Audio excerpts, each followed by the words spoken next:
Shalom, selamat pagi saudaraku. Marilah kita bertambah terus di dalam pengenalan akan Allah. Marilah kita awali renungan pagi ini dengan berdoa dan bersyukur. Ya Bapa yang baik, Tuhan yang Maha Agung dan mulia, kami tahu bahwa kami tidak dapat menjalani hari ini tanpa penyertaan-Mu. Kasih setiamu dan anugerah-Mu kami rindukan selalu. Saat ini kami juga mau mendengarkan pesan-Mu dan merasakan kehadiran-Mu Bapa. Kami awali renungan pagi ini di dalam nama-Mu ya Tuhan Yesus. Amin. Bapak, Ibu, dan Saudaraku, tema kita hari ini adalah jangan sia-siakan kasih. Firman Tuhan diambil dari 1 Yohanes 4 ayat 7-12. Demikian firman Tuhan. Saudara-saudara yang kekasih, marilah kita saling mengasihi, sebab kasih itu berasal dari Allah, dan setiap orang yang mengasihi lahir dari Allah dan mengenal Allah. Barang siapa tidak mengasihi, ia tidak mengenal Allah, sebab Allah adalah kasih. Dalam hal inilah kasih Allah dinyatakan di tengah-tengah kita, yaitu bahwa Allah telah mengutus anaknya yang tunggal ke dalam dunia, supaya kita hidup olehnya. Inilah kasih itu. Bukan kita yang telah mengasihi Allah, tetapi Allah yang telah mengasihi kita dan yang telah mengutus anaknya sebagai pendamaian bagi dosa-dosa kita. Saudara-saudaraku yang kekasih, jikalau Allah sedemikian mengasihi kita, maka haruslah kita juga saling mengasihi. Tidak ada seorang pun yang pernah melihat Allah.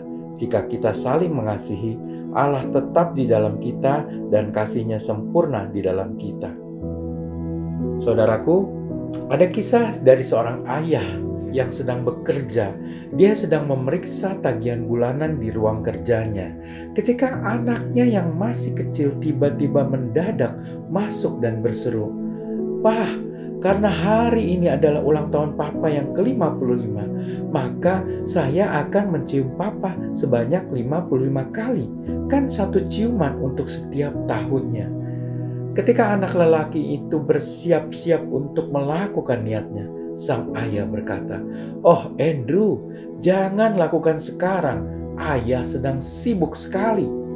Anak itu terdiam dan matanya berlinang dengan air mata. Dengan nada menyesal sang ayah berkata, "Boleh kamu dapat melakukannya, tapi nanti malam ya." Anak lelaki itu tidak berkata apa-apa, namun pergi dengan diam. Kekecewaan jelas tergambar di wajahnya. Pada malam harinya, barulah sang ayah berkata kepadanya, "Kemarilah nak, cium ayah seperti rencanamu Andrew." Namun anak lelaki itu tidak bereaksi. Tidak lama setelah peristiwa tersebut, anak lelaki itu tenggelam di kolam renang dan meninggal. Sang ayah dengan hati hancur menulis, "Seandainya saya dapat berkata kepadanya betapa menyesalnya saya, dan anakku mengetahui betapa sedihnya hati saya."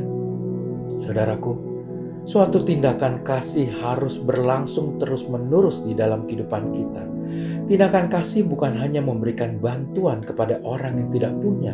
Hal sekecil apapun, termasuk memberikan perhatian kecil kepada anggota, kepada sahabat, itu juga suatu tindakan kasih.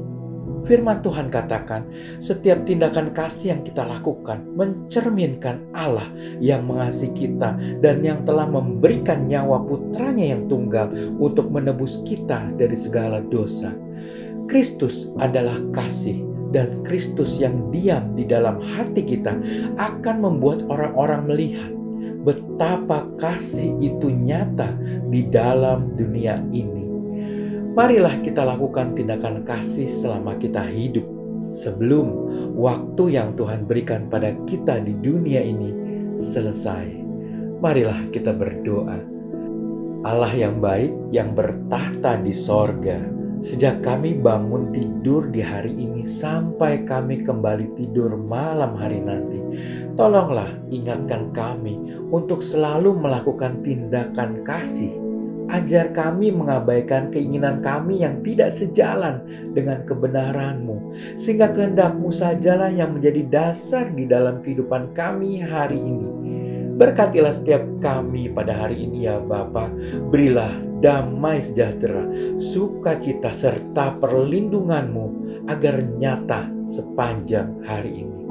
Terima kasih Bapa, di dalam nama Putra-Mu yang tunggal, Tuhan kami Yesus Kristus, kami telah berdoa. Amin. Selamat beraktivitas. Tuhan Yesus memberkati.